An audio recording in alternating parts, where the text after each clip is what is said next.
Hello, YouTube viewers. This is Quadra Monster. I'm here with Asuka from the Hey. Tester 3, and we were also going to have Krysti Pryde here, but she just informed me that her internet has been cutting in and out, so unfortunately she will not be able to join us this afternoon. But we still have Asuka, and she is the most important person for this interview right now because we would like to discuss what happened in episode 2 with her, and we had a lot of questions for this episode, but I wanted to focus more on Asuka for this interview, so I picked out the ones that were kind of more focused on her, and that way we could also kind of get her opinion on what happened. So this question is from formerly known as Shun. Can you gals discuss the first Sony PlayStation experiences you've had? Oh god, the very first, of all time, or in the loft? Like in your childhood. At all? Oh god. I joined, my very first Sony experience was pretty much, like most people, with Final Fantasy VII. I actually was obsessed with my Sega Game Gear for God knows how long, and then, I don't know what it is, I liked the look of one of the Final Fantasy VII commercials, and I begged and pleaded for my mom to get me it, and I got it, and it's like by then I didn't even beat the game, and I was already hooked onto Sony, and shortly after that I found my favorite game of all time, which was Xenogears, so Cool. Long time ago. For me, I'd always wanted a little brother or sister. Like Asuka, you've heard this story like 5 billion times because they always ask me it. But I've always wanted a little brother or sister, and I never got one. And by the way, if you didn't watch the first episode of our interviews, I'm pretty sure I say the same shit. But I wanted a little brother or sister. My parents were divorced. I couldn't have one, so then eventually, like year after year of asking, my mom bought me a PlayStation, and I had like Spyro the Dragon, Crash Bandicoot, Parappa the Rappa, Andre Lammy, and basically since then I have replaced like the emptiness of not having a little brother or sister with a PlayStation. So that is why, yes, I am a Sony fangirl, but it is for a good reason. So, and it's okay. I feel your pain because I'm an only child, so I know exactly what sucks. Yeah, it sucks. Okay, Giovanni, which I know exactly who this is by the way that these questions were typed out. Yeah. So this goes out to you, buddy. We miss you. Okay, so he asks, was it fun riding through the streets of LA dressed as clowns? Did anyone react to you at all? There was one time, I don't know if we were leaving the challenge or going to the challenge, but we were in the van, and, like, the windows were kind of dark or whatnot, but you could still see it if you looked hard enough, and there was a car, like, to our right, and you could tell they were looking at us going, what the hell is going on in there? We're just like, what's up? How you doing? They gave us the weirdest looks. It was hysterical. My favorite part was when we were like chilling. We were chilling in the van, and then people like had to go to the bathroom, and so like we went like 2 at a time, coming out of the bathroom or like coming out of the van. Yep. And like I remember there was like people like laying under trees, like somebody with their kid, and they were just like, yeah, like really? What? But okay. So Giovanni also were very sketchy. He wants to know about Gimpy. Oh, Gimpy. Gimpy better appear in the bonus scenes. I don't remember whose suitcase or whatnot, but after the cockroach challenge, apparently we missed one roach. And it was in Achilles' duffel bag. He got to spend the night in it was Achilles' duffel bag. He spent the night there, and the next morning, Achilles just happened to find a cockroach in his suitcase, so naturally we're like, oh my god, we have a pet, and the reason we called him Gimpy was, or her, him, it, thing, whatever, but one of the antenna was broken, or like cut in half or whatnot, so he had a Gimpy antenna, and we called him Gimpy. Though, you should tell what happened with J-Tite, that was... Oh yeah, so after we found Gimpy or whatever, like, J-Tite hates bugs, and I had like actually forgotten that he hated bugs, but I was like holding it like it was like on my sleeve or something. because I didn't actually touch it with my hand. It was on my sleeve, and J-Ty walked into the kitchen, and we're all, like, looking at Gimpy on my arm. And J-Ty was like, what are you guys doing? And right when he sees a bug, like, he, like, backs out of there real quick. So then I run after J-Ty, and, like, I swear to God, like, I have never seen such a big dude run so fast. So fast. It was so awesome. But I really hope that they show that in the extras, too, because that was so funny. Alright, next question. Since the panel only sees challenges and seems to take character assessments with a grain of salt, what in hindsight would be your argument about Suskainen's performance in the Clown Car Challenge itself? And this is also from, I'm just going to say your real name, Alec. Well, I still would have brought up the Spanish. I mean, and that's one thing that a lot of people are misunderstanding. It's not an attack on, it's not like an attack on her heritage. It's not an attack on her just being bilingual. No, she was creating an issue that shouldn't have been an issue. And my fault was I didn't make that clear enough. Like, you hit it on the head in your review. I let the whole atmosphere of the elimination get to me, and Jaffe's comment just kind of completely threw me off my game, but I digress. I would have brought that up. I would have really stressed what she was doing in the house. I mean, just the various little parts of drama outburst were completely uncalled for. Like, they don't see that, and I wish I would have said, like that's what happens, not just what you see in the challenge. Like, I found it really funny that for the first challenge, when she knew she had a good feeling that she was safe, she didn't really dress up for the occasion, but during that second challenge, ooh, she was dressed to the nines. It's like, okay, but yep. No, I would have stressed what happened in the house so they could see that. Get rid of the drama. Well, I mean, even people have been calling me racist on my YouTube video, and they were like, if that's somebody's native language and they're getting angry and they outburst in their native language, like, that's racist for you to say that she shouldn't have done that. Well, I'm sorry, but if somebody who was like Korean or something was like trying to like randomly speak Korean to me, like during a thing, like, that's great. Like, I don't understand what the fuck you're saying. Like, this is teamwork. Like, I understand that that's your native language, you're getting upset, but still, like, this is teamwork. Like, obviously, our common language is English, you need to speak it. And, like, a lot of the viewers did say that, they feel like you did focus a little too much on the Spanish, but then again, you did just say, like, it is the whole atmosphere of the elimination that kind of... Yeah, and there were a few other things that I touched on, but it was, again, my flaw was I wanted to make a point and I didn't make it clear enough, and it was the fact that she made a situation out of a non-issue. And think about it in the work setting. Yes, okay, if it's her native tongue and she gets emotional or whatever, she might speak it. Well, put it in a situation where she's at work, she's frustrated, her boss said something, and all of a sudden she just spurts out in a different language. How is that boss going to take that? That isn't Jaffe, because Jaffe's an idiot. And we don't consider anything he says. Oh, total plug. Listen to the podcast Beyond. I called him an ignorant prick. Oh my god. Yeah, they kept it in there too, which great, and so I love you guys. But anyway, the boss would not take that very well, because again, they don't know what they're saying, and for all that boss would think, because they might have just cussed him out, and that's not going to look good on you. So from a work standpoint, I understand, okay, if it was just like a recreational standpoint, okay, fine, whatever. But if you're in the work environment, work atmosphere, you don't do that, because people will take that the wrong way. Yeah. So little Billy wants to know, what's your trophy levels, and do you have any platinums? I have a few, actually.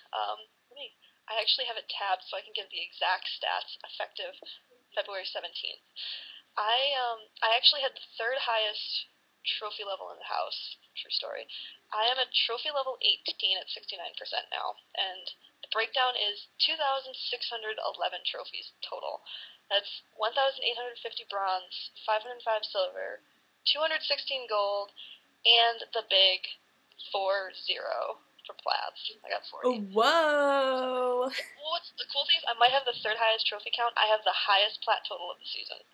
I know Reality and Ninja are the two higher trophy levels, but I have more plats than they do. Well, you were like the trophy whore of the house, so I mean.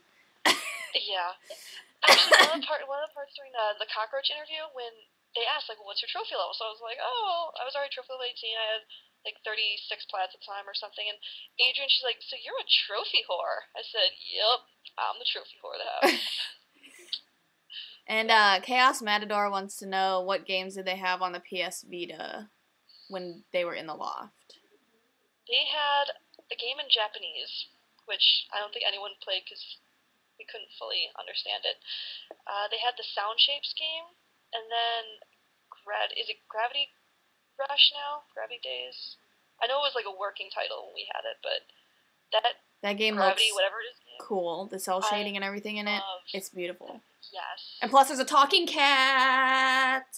Oh, I know. It's like you just make this game awesome. Aside from the fact you can just like jump up and land on the side of a building.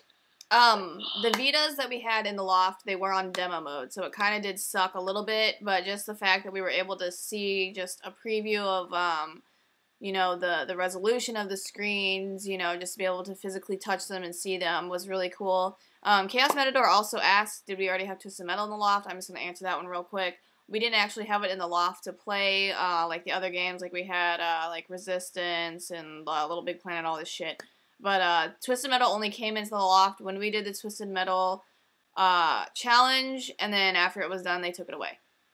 Because that was like the full unlocked version of the game, where you could actually like skip through and do whatever the hell you wanted on it. So we weren't allowed to play it. Except for the challenge. It was the unlocked version.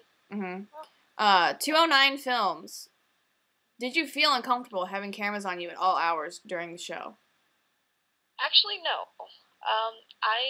I used to be a competitive figure skater, so I would travel to like junior nationals. I went to junior worlds once, so there were a lot of times where those were filmed and we'd do interviews and you'd have cameras around there. Anytime I would compete, I'd always get filmed, so there was always a camera watching you. So it wasn't that bad for me. Like I've had experiences here and there with cameras, but there was one scene when it was Byrne, Reality, and I were pretty much talking shit about Skyden, and then Skyden overheard us. Naturally, she goes, "Asuka, can I talk to you for a second?" Instantly, the cameras are like, "Ooh, drama!" So they follow us, and it's Skyden and I talking to each other, like pretty much this close, and then there's a camera, like right here next to our faces. So that was a little awkward, where it's like I'm trying to talk to you and whatever, and there's a freaking camera about ready to eat my face. So that was kind of weird, but otherwise, not that bad. The cameras did leave, like, at night after we were hanging out for a little bit. They usually left around, like, I would say, like, midnight, like 11 o'clock midnight, but they would come back around, like, 8 or 9 in the morning. So, yeah, like, we had to wear our mics at all times right when they got in, so it was weird knowing that, like, yeah, it was weird knowing that someone could, like, hear you going to the bathroom, like, and it kind of sucked, like, it sucks when you're trying to have private time, and cameras are in your face, and especially because the guy I was dating at the time was really, really private, and, the show actually kind of fucked up our relationship, because every time I'd try to talk to him on the phone, they'd be like, your conversation's being recorded, and he'd be like, okay, bye, fuck this shit. So, I mean, it's something that I gave up to be on the show, but at the same time, like, once you just kind of get more comfortable, like, you don't even really notice they're there, honestly. Zekelm910 asks, what did you and the other contestants do during the gaps between challenges? Be on ice? Oh my god. Okay, for those that Explain it are really thinking quick, of, because I seriously yeah, have to go to work and very kind of soon. more. Being on ice means you are not allowed to talk, period. You can maybe do stuff, play games or whatnot, but you can't say a fucking word. And you would get yelled at by the crew if you start talking. And it's not just for like 5 minutes. No, it could be for maybe an hour or so, where you just nothing, can't talk, because the cameras aren't there to record the the spoken drama or whatever. Oh my god, Wait, and the reason why we were on ice is because there weren't cameras around and they couldn't capture like what we were doing. But I'm gonna say this, like, for all the Ego Raptor fans, I'm gonna say this right now. This is a question from Every Click Counts. I'm gonna bring it into this other question. What do you think about Ego Raptor? I'm gonna clear it up right now. Clear up the air, okay? Ego Raptor. I think that Ego Raptor is a very funny guy. I have watched his work. I think he is very talented.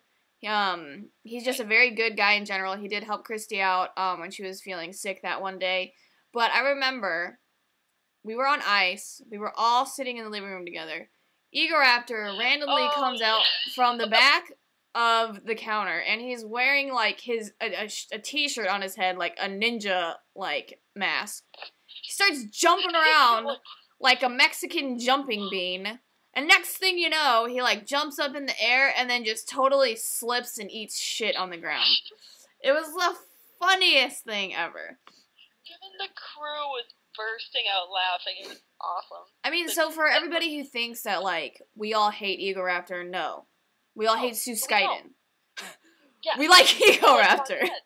It's the editing. Ego Raptor is a great guy. Like, I've actually been talking to Papa Raptor, his dad, on Twitter, and Aaron Ego Raptor, however you want to call him, great guy. I respect the hell out of him, and especially after he really got reamed a new asshole after that first elimination. Like, he was taken down, and he took what they said to heart. And like I said, I respect the hell out of him for it. Like, he didn't just blow it off. But I know people were furious, like, oh, how could you say Ego Raptor should go home? If the panel feels that they should go home, they should go home. Like, with me, if the panel felt that I bombed my challenge, or bombed my argument, and they ate up Siskaiden's passion, then, you know what, fine. I think best case scenario then would be to, get rid of both of us, because we both deserve to really go home, if you think I should have gone home. But, yeah, I love Ego Raptor. He's a great guy, but we don't hate him. We hate Skyden.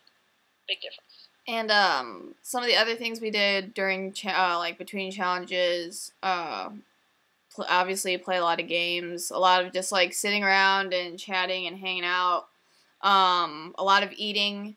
I think it was ZachAlm9102. He asked also like what we ate in the loft. Really, like there was like always beer, always alcohol, always like some random snack foods. But the fridge was like always stocked with shit. Like so much yogurt there. And then like for every meal, like they would order like some kind of takeout. Anything you could have found, it was in there. Yeah, and you could ask for like whatever you wanted, and then like the next day it would be there.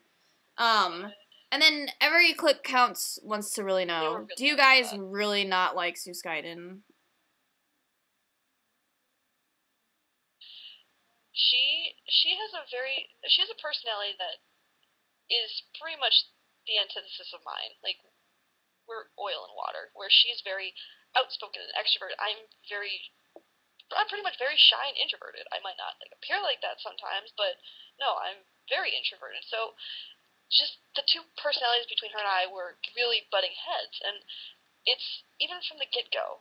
She was very abrasive, very in your face, very what the hell is your problem? And I remember actually I think it was after the elimination with our two, like my bed was like right here, and Reality Pale's bed was right here. And one thing they didn't show is she was damn near trying to like jump his bones that first day.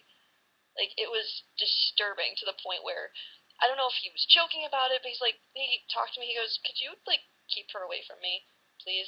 Like, it's getting a little annoying." But poor Reality Pales. I was in bed. I know, whatever. But I was in bed. The next day, I know, I'm getting like rolled out of my bed she's like, well, this is my bed now because I want to talk to him. Thinking, bitch, I claimed this bed when I got here. I threw my shit on my bed when I got here. Like, no. Then finally, I just, you know what? Fuck it. I just started rolling her out of my bed and then just put my fat ass in front of hers and said, go back to yours, please. This is mine. And she was pissed. She was actually pissed. What is it? It just... Before, my argument about Sue Skyden was that I don't really hate her as a person, but you know, when I really think about like how many people have, you know, tried out for this show and they really deserve to be on the show, to get a chance to be a production associate, win all those cool prizes, like just get the experience, because the experience itself is amazing. And to know that just because she is dramatic, is emotional, makes good TV, was the reason she got on there. I mean, Sue Skyden does not, I don't care what the fuck you guys say, just because she's loud and emotional, we don't like her. No, she admitted that she does not fucking play video games. She admitted that she wants to be a fucking performer. She's obviously not going to be happy sitting behind a fucking desk in an office doing shit like that. And what you don't know about her is she's actually she's a beauty queen. Like, she's won pageants like that. She's already been in a couple music videos. I thought I read something that she hosted her own television show in the Dominican Republic. I could be wrong on that. But, again, there's nothing against her as a person, but it's upsetting knowing that someone that really wanted to be there, and like me, as a chemist, it was pretty much the only chance to get a foot in the door. They didn't get a position on the tester because she took it. It's upsetting. Well, what I was going to finish saying, Asuka, was that at first I didn't hate her, but now when I really think about it, and I've got to talk to like a lot of people who tried out for the other seasons and didn't get on there, and just knowing that I had to live with her, and knowing that she's just totally fake, and that's like one of the things I hate the most, is people who are so fucking fake. And I know what people who are watching this are going to say. They're going to be like, oh, you're fucking fake. No, I'm not fucking fake. That's why I talk about shit in front of Adrian Curry and Brent Goki, because I'm not fucking fake. Okay, but like, honest to God, like, I really thought about it, and I really fucking hate her. Like, even just as a human being, for her to take that opportunity away from people, it's fucking selfish, just so you can get some fucking attention. I fucking hate you. I hope bugs crawl up into your vagina and lay eggs in your uterus, because I fucking hate you. You will get a kick out of this, then. I don't know if you've been following her Twitter. After the first episode, and she was pretty much labeled as the villain from the get-go, she has her Skyden Twitter account, and then she has her main Twitter account, which is her name, which I won't say. Well, wait. Apparently we got 2 more minutes. Slack. Okay, I'll make it quick. She was getting some shit from people, and then all of a sudden she takes her main account, tweets her Skyden account, and says, like, you know, don't listen to him, baby. I know you're awesome. Like, keep your chin up. I'm thinking, why? What? Oh yeah, look through her tweets, because you know the 2 account names. You'll see it, and I'm just going, who the fuck does that? Really? And furthermore, I was eliminated because of her? What? Like I said, it's because she makes good TV. Alright, the last thing we're going to discuss before we end this, because I need to go off to the bank and go to work, is, some doucher on YouTube was like, asked me all these inappropriate questions, but one of them was not that inappropriate. Ghetto fingers coming out again. I don't know, it keeps coming out. But he asked to see what I look like without any makeup or colored contacts. So here it is.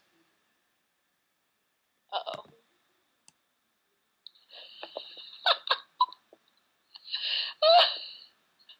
Hold on.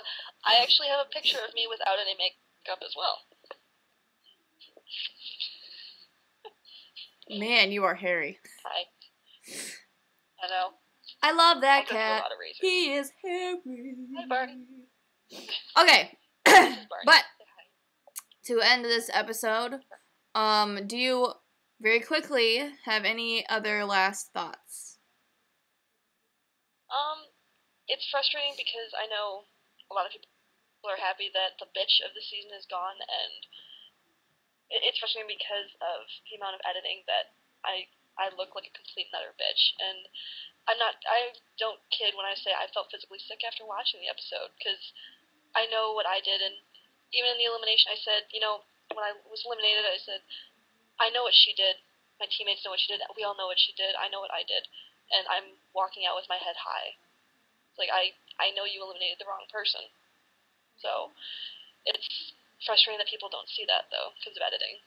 Yeah. But that's the nature of the beast. So. And everybody I'm that not keeps... a complete bitch, TLDR. Everybody that keeps watching every episode, like, not just, like, my YouTube channel, like, my episodes, but I mean the actual tester, please keep in mind that I love Alec. Alec is the guy that edits the show, but obviously he does this for a job. He's got to make it interesting. He's got to make us look like certain people. So please keep in mind that Alec is a wonderful man, but he does edit us to make us look a certain way. I love him to death, even though I was the victim of that, but I still love him to death. He's a great guy. He is. So please just keep that in mind. Keep an open mind. Keep an open mind when you watch the show. When you talk to us. I promise we're all cool people. I will do a quick shout out. For those that ask why I always have a rash over here, I have a nervous habit of scratching my neck.